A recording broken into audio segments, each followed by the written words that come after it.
বাংলাদেশে অব্যবহৃত ও পরিত্যক্ত অবস্থায় পড়ে থাকা ৭টি বিমানবন্দর পুনরায় চালুর উদ্যোগ নিয়েছে বেসামরিক বিমান চলাচল কর্তৃপক্ষ। এর মাধ্যমে দেশের অভ্যন্তরীণ পর্যটন খাত এবং ব্যবসায়িক যোগাযোগে নতুন মাত্রা যোগ হবে বলে আশা করছে সংশ্লিষ্ট মহল। দেশে পরিত্যক্ত বিমানবন্দরগুলোর মধ্যে ঈশ্বরদী, ঠাকুরগাঁও, লালমনিরহাট, বগুড়া, শমশেরনগর, কুমিল্লা, তেজগাঁও বিমানবন্দর চালুর সিদ্ধান্ত নেওয়া হয়েছে। পরিকল্পনা অনুযায়ী এসব বিমানবন্দরের অবকাঠামো সংস্কার, রানওয়ের দৈর্ঘ্য ও পিসিএন উন্নত করা হবে। এতে ছোট যাত্রীবাহী উড়োজাহাজ যেমন এটিআর ও ড্যাশ 8Q400 মডেলের ফ্লাইট পরিচালনা সম্ভব হবে।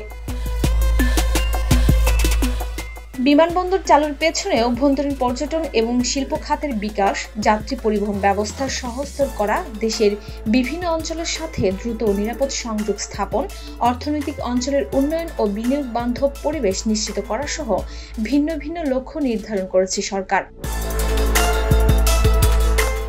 ব্রিটিশ আমলে নির্মিত এসব বিমানবন্দর বহু বছর ধরে পরিত্যক্ত অবস্থায় পড়ে আছে। কোথাও রানওয়েতে বড় গাছ, কোথাও গবাদি পশু অবাধে বিচরণ করছে।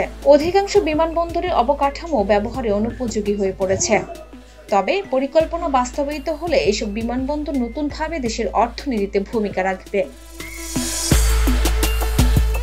বেসরকারি এয়ারলাইন্স নোভো এয়ার এমডি মফিজুর রহমান বলেন, ঈশ্বরদী, শমশেরনগর, ঠাকুরগাঁও এর মতো বিমানবন্দরগুলো চালু হলে অভ্যন্তরীণ ফ্লাইটের পরিধি বাড়বে। এতে যাত্রীদের সময় ও ভ্রমণ খরচ বাঁচবে, ব্যবসায়িক পরিবেশ আরও সমৃদ্ধ হবে। বেবিচক chairman air vice marshal M Mafidur Rahman জানিয়েছেন, দেশের প্রতিটি জেলায় উন্নয়ন ঘটেছে। নতুন নতুন শিল্প কারখানা, অর্থনৈতিক অঞ্চল, পর্যটন কেন্দ্র গড়ে উঠেছে। এসবের সঙ্গে তাল মিলিয়ে নতুন বিমানবন্দর প্রয়োজন। আমাদের পরিকল্পনায় রয়েছে ধাপে ধাপে এয়ারফিল্ডগুলোকে সচল করা।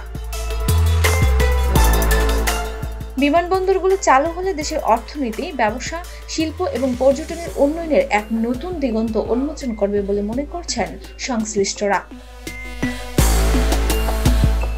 ডেস্ক রিপোর্ট, ভোরের পাতা।